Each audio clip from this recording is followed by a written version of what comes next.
Bienvenue dans cette nouvelle vidéo. Aujourd'hui, on va parler de cétose et de céto-adaptation. Alors, j'ai remarqué qu'en diète cétogène, il y a des terminologies au début, surtout quand on commence, plein de terminologies différentes qui peuvent un peu nous troubler et nous perdre dans tout ça, rendre la diète cétogène plus compliquée que ce qu'elle est et dire oh là, j'abandonne, c'est trop dur. Donc aujourd'hui, on va revenir sur ces deux termes, cétose et céto-adaptation, et voir quelle est la différence. Parce que souvent, chez certaines personnes, on pense que lorsqu'on est en cétose, on est céto-adapté, ou parfois est-ce qu'on est céto-adapté avant d'être en cétose, vous voyez. Donc, on va parler de tout ça ensemble. La vidéo, elle va durer peut-être 15-20 minutes, donc ce que je vous invite, c'est tout simplement à faire pause, à aller vous prendre une petite tisane et revenir tranquillement, couper toute musique, tout perturbateur, et c'est parti ensemble. Donc, j'ai ressorti mon petit tableau derrière. Alors, je ne l'ai ressorti pas pour me la jouer professeur des écoles, mais pour deux choses. La première, pour moi, pour éviter de m'éparpiller dans mes sujets, et aussi pour vous, c'est plus pratique. En tout cas, moi, j'aime bien parfois pouvoir poser mes yeux sur des mots plutôt que toujours entendre du blabla. Donc, ça va être plus simple aussi de passer d'une étape à l'autre. Ça, c'est le premier point. Et deuxième, pensez à télécharger si vous le souhaitez, à la fin de cette vidéo ou maintenant également, le guide complet sur l'alimentation cétogène. Vous avez le lien dans la description. Ça va vous permettre de bien commencer votre céto. Voilà, j'espère que vous êtes en forme. Moi, ça va super bien. Je suis content d'être là, donc allons-y. La cétose, déjà, avant de parler d'adaptation, la cétose, qu'est-ce que c'est? La cétose, c'est un état métabolique où notre corps va brûler ce qu'on appelle des corps cétoniques ou des cétones plutôt que du glucose.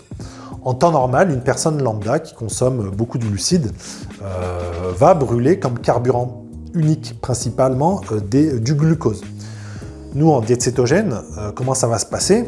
On va changer notre alimentation. C'est la première étape. Donc, vous changez votre alimentation, vous optez pour une alimentation LCHF, donc faible en glucides, élevé en lipides. 70% de vos calories seront issues des lipides, 25% des protéines, 5% des glucides. Okay, vous changez votre alimentation et donc la restriction des glucides va faire que votre corps va se mettre à produire des corps cétoniques. Corps cétoniques, cétones, c'est la même chose. On en a trois principaux que je vous ai notés ici. Je pense que ça peut être intéressant pour vous de les mémoriser parce qu'on en reparlera dans d'autres vidéos. L'acétylacétate, le bêta-hydroxybutyrate et l'acétone. Alors, c'est des noms un peu bizarres, mais vous verrez, il n'y a rien de compliqué. On en reparlera, on reviendra plus en détail sur ces cétones-là. Donc, votre corps produit des corps cétoniques. On parle de production. Et ça fera la différence entre la céto-adaptation, où on ne va pas uniquement produire, mais on va utiliser les corps cétoniques. Donc, la cétose, l'objectif, c'est de produire des corps cétoniques. Alors, vous allez me dire, OK, Marwan, donc, je commence ma diète cétogène, au bout de quand je suis en cétose? Alors, votre corps va commencer à produire des corps cétoniques très rapidement. Alors, la courbe, elle se fait progressivement. Et au bout du premier jour, vous allez commencer à en produire. Alors, est-ce que ça veut dire qu'au premier jour, vous êtes en cétose? Vous pouvez être en cétose en partant du principe que votre corps produit des corps cétoniques, mais pas dans une cétose optimale. Parce que pour être dans une cétose optimale, il faut en produire une certaine quantité. On y viendra juste après ce point-là. Donc vous me dites, OK Marwan, donc je produis des corps cétoniques à partir du premier ou du deuxième ou du cinquième jour. Comment je sais si je suis en cétose? La seule et unique façon de savoir si oui ou non vous êtes en cétose, si vous produisez des corps cétoniques, c'est de le mesurer. Il n'y a pas de signe, c'est pas parce que vous passez sur la balance le deuxième jour et qu'il y a 2 kilos en moins que vous êtes en cétose. C'est pas parce que vous mangez plus de gras, c'est pas même parce que vous respectez les macros que vous êtes en cétose. La seule et unique façon, c'est de le mesurer avec des outils et donc de mesurer, voir tout simplement si votre corps produit des cétones. Il y a 3 façons de le savoir. De regarder dans vos urines, de regarder dans votre haleine ou dans le sang. Concrètement, dans l'urine, vous avez peut-être entendu parler des bandelettes urinaires, les Ketostix. Vous plongez ça dans votre urine et puis ça va mesurer si oui ou non il y a présence d'acétylacétate. C'est pas cher, vous pouvez en trouver très facilement sur Internet. Par contre, niveau fiabilité, c'est pas top. Vous avez une deuxième option qui est, d'ailleurs je vous le déconseille, même les bandelettes urinaires. Moi j'ai testé quand j'étais à Dubaï, je l'ai fait quelques jours, après j'ai arrêté parce que c'est pas très fiable. Et puis voilà, c'est pas pratique à chaque fois de tremper le truc, etc. Deuxième point, c'est d'utiliser donc la laine. Donc là, on va mesurer la quantité d'acétone. Donc c'est un corps cétonique qui s'évacue principalement par la transpiration et par la laine. Et donc on va, en soufflant dans la machine, voir s'il y a une présence, une concentration d'acétone. Et puis il y a un autre moyen, c'est de regarder directement dans le sang si on a la présence de bêta-hydroxybutyrate avec un lecteur. Un lecteur de glycémie, maintenant, il y a des lecteurs qui font glycémie et corps cétonique, et c'est le même principe. Donc, vous piquez, vous mettez ça sur une petite bandelette, tac, ça mesure, vous mettez dans la machine, et ça vous dit, vous avez tant de corps cétonique dans le sang. Donc, généralement, moi, ce que je vous conseille d'utiliser cet outil-là, vraiment, le lecteur de cétone, c'est plus cher, mais c'est beaucoup plus fiable. Alors, vous allez me dire, ok, donc j'achète ça, combien je dois savoir, quelle est la quantité de corps cétonique que je dois atteindre pour être en cétose optimale. Alors, je vais me décaler, hop, ici, et je vais tout simplement vous afficher un graphique là, un graphique que vous devez certainement connaître. Donc, vous allez entrer en cétose dans les premiers jours. Et puis, nous, ce qui nous intéresse, c'est d'être dans la zone de cétose nutritionnelle optimale qui va se situer entre 1,5 mmol par litre de sang et 3 mmol par litre de sang. Okay, donc, c'est comme ça, en utilisant un lecteur et en regardant dans votre sang, que vous saurez si oui ou non vous êtes vraiment dans cette zone optimale. C'est le seul et unique moyen. Il n'y a pas d'autres signes divers et variés que je peux apercevoir parfois. Ok ? Donc vous êtes en cétose, je résume, à partir du moment où vous produisez des corps cétoniques en quantité optimale. Ok ? Ça, c'est le premier point. Donc souvent, les gens pensent que, ok, je suis en cétose, nickel, très bien, j'ai commencé ma céto au bout de 2 jours, 3 jours, tac, je mesure ma présence bêta-hydroxybutyrate dans le sang, je suis à 2,5, nickel, tout va bien, je suis céto-adapté. Non. Déjà, pour être en cétose, ça peut dépendre, il peut vous falloir quelques jours, 2, 3, 4, 5 jours. D'ailleurs, c'est pour ça que je vous conseille et qu'on conseille de jeûner, parce que vous réduisez votre quantité de glucides et le jeûne permet d'accélérer la production de corps cétonique. Donc, vous produisez des cétones, mais vous n'êtes pas forcément adapté, parce qu'il y a une phase d'adaptation qui va commencer. C'est vraiment là que les pépins, entre guillemets, les difficultés vont arriver. Donc, vous commencez votre diète cétogène et vous vous rendez compte au bout du premier et du deuxième jour que vous avez envie de sucre, que vous avez des vertiges, que vous ne vous sentez pas très bien, que vous avez des crampes, que vous avez du mal à dormir. Ça fait partie de la phase d'adaptation. La phase d'adaptation, elle va durer quelques semaines. Elle peut durer 1 semaine, 2 semaines, jusqu'à 1 mois chez certaines personnes. Donc, c'est une phase où tout simplement votre corps va commencer à apprendre à utiliser les corps cétoniques. Donc, vous n'êtes pas adapté, vous êtes en phase d'adaptation. Donc, ce qui la caractérise, c'est l'augmentation par votre corps de l'utilisation des corps cétoniques, ça c'est la première chose. Et il y a ce qu'on appelle en anglais le keto flu, je suis sûr que vous en avez entendu parler. Moi j'appelle ça la grippette, donc keto flu c'est grippe cétogène. Donc vous allez avoir des symptômes de grippette qui vont arriver. Ces symptômes, je les ai notés ici.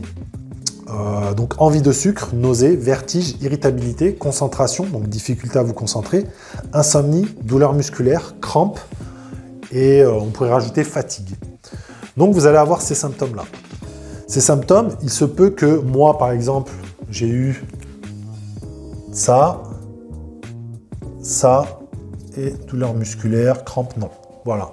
Mais vous, il se peut que vous ayez uniquement des nausées, des vertiges, et qu'une autre personne ait des insomnies, des crampes. Donc, c'est assez aléatoire, j'ai envie de dire. Là-dessus, moi, en tout cas, je ne saurais pas ce qui fait exactement la différence. Par contre, il y a 2 facteurs qui peuvent expliquer ces facteurs génétiques, donc l'action du changement de l'alimentation cétogène sur nos cellules. Et donc, on a des gènes, on n'est pas des robots, on est tous différents, et donc on a des gènes différents qui nous permettent à chacun d'entre nous de nous adapter plutôt facilement ou moins facilement à une situation. Ça, c'est le premier point. On va aussi peut-être mieux digérer, peut-être que vous allez digérer plus facilement certains aliments que moi.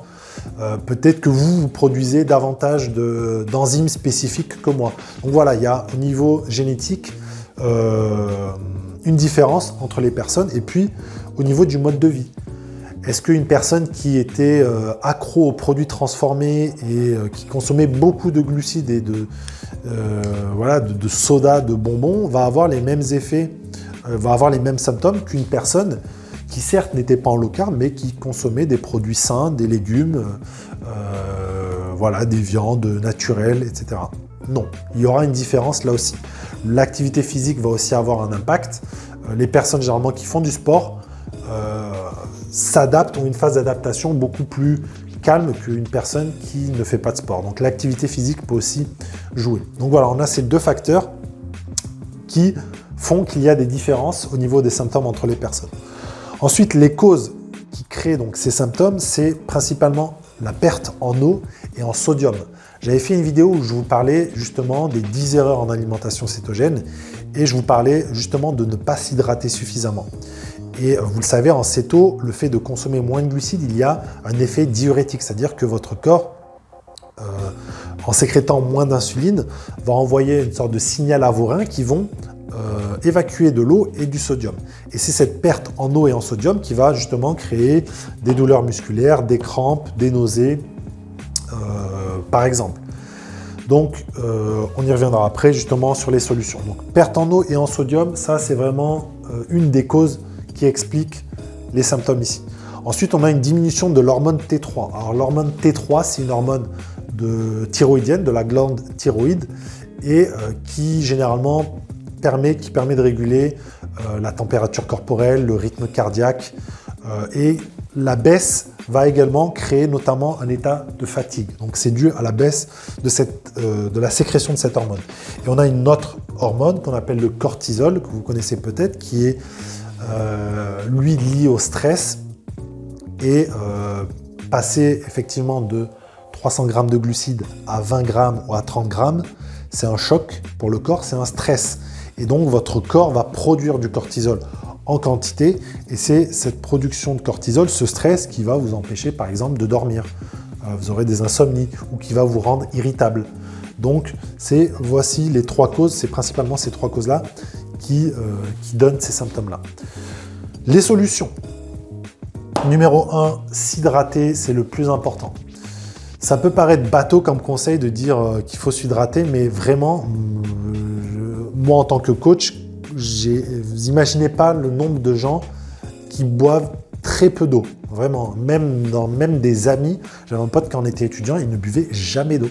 Tout ce qu'il buvait, c'était sous forme de jus ou d'eau type Oasis. Vous voyez ce que je veux dire? Enfin, c'est pas de l'eau et du sucre.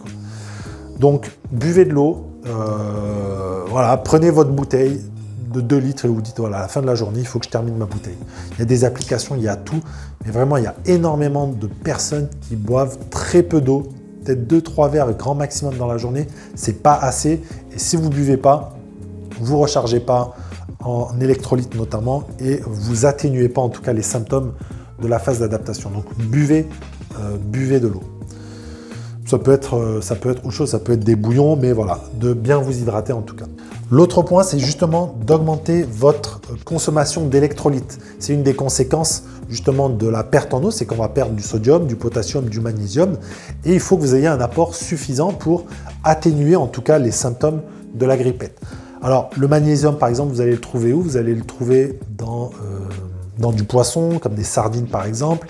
Vous allez le trouver dans des noix, vous allez le trouver dans certains légumes, vous allez le trouver dans des fruits de mer également en quantité importante. Le potassium, vous allez le trouver dans les légumes à feuilles type épinards, etc. Donc à consommer bien évidemment. Vous allez le trouver où le potassium? Dans l'avocat bien évidemment. Vous allez le trouver dans du chocolat noir, 70% minimum. Également dans des viandes, dans du poisson aussi. Dans des algues également, et le sodium dans du sel tout simplement. Vous salez vos plats, alors il ne s'agit pas de sursaler, mais saler suffisamment vos plats pour compenser cette perte en sodium. Le point suivant, c'est les graisses MCT, donc augmenter sa consommation de gras, notamment des graisses MCT, je vous en avais parlé dans une autre vidéo. Les graisses MCT, c'est en anglais, c'est ce qu'on appelle les triglycérides chaîne moyenne. Donc c'est un type de gras qu'on va retrouver notamment dans l'huile de coco qui va se métaboliser très très rapidement.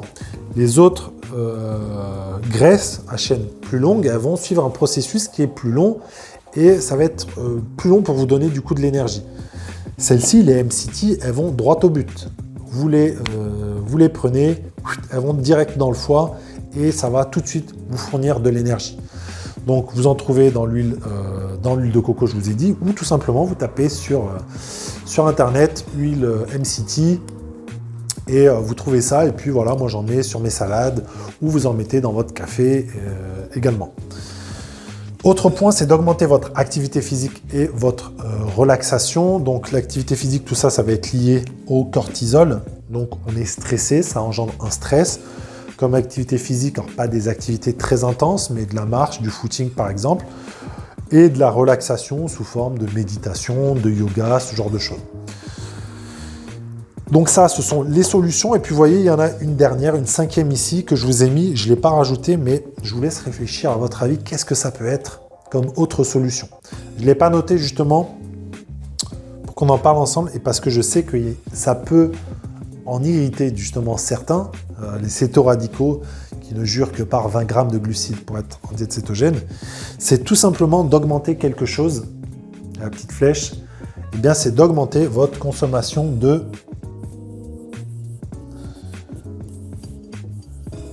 glucides. Oui, oui, vous avez bien entendu. Vous augmentez vos glucides. Si vous avez ces symptômes-là pendant trop longtemps ou vraiment de façon intense, franchement, ça ne sert à rien de se faire du mal. C'est limite dangereux. Donc vraiment, là, ça reste une option. Si vraiment vous êtes dans le mal, vous augmentez vos glucides. Il n'y a pas de mal à augmenter ces glucides. Hein? Vous commencez votre diète cétogène, vous infligez pas des trucs qui sont trop durs. Si 20 grammes de glucides par jour, c'est trop dur pour vous au début. Hein. Si vous êtes à 20 grammes et que vous avez plein de symptômes et qu'au bout d'une semaine, ça passe pas, 2 semaines et que vous avez vraiment du mal, vous augmentez vos glucides. Vous passez à 30 grammes, vous passez à 50 grammes, vous passez même à 100 grammes de glucides. Le principe, c'est quoi? Moi, je préfère, et puis la chaîne, elle s'appelle Manger low carb. Donc pour moi, le low carb, c'est à partir de 100 grammes et moins. Il n'y a pas de mal à passer à 100 grammes, ou même à commencer à 100 grammes de glucides et y aller progressivement. Vous laissez à votre corps le temps de s'adapter plus facilement. Okay? Donc, n'hésitez pas, vraiment en dernier recours, à augmenter vos glucides. Il n'y a vraiment pas de mal avec ça. En tout cas, moi, c'est ma vision des choses. Après, si vous voulez vous torturer ou si on vous dit qu'il faut absolument manger 20 grammes ou 15 grammes, voire même 5 grammes, il y en a qui disent qu'il faut diminuer au minimum. Après, chacun est responsable, bien évidemment. Mais voilà. Donc voilà, la phase d'adaptation pour être enfin céto-adapté. Donc cette phase d'adaptation, combien de temps elle peut durer? Elle peut durer 1 semaine, 2 semaines, jusqu'à 1 mois chez certains. Donc une fois qu'on a passé cette phase d'adaptation, on est céto-adapté. Okay. Comment on sait qu'on est céto-adapté ou quelles sont les caractéristiques de la céto-adaptation? C'est que là, on ne va pas uniquement produire des corps cétoniques, on va les produire et on va les utiliser de façon optimale. Donc, vraiment une utilisation des corps cétoniques. On va également avoir une disparition des symptômes, donc on va pleinement bénéficier des bienfaits de l'alimentation cétogène. On se sent bien, on est vraiment en mode brûle-gras. On est bien concentré, on se sent bien mentalement, physiquement et on peut entrer et sortir plus facilement de cétose. Vous verrez que lorsque votre corps sera habitué, sera vraiment adapté, que pendant plusieurs mois vous mangerez cétogène, eh bien votre corps pourra entrer et sortir de cétose.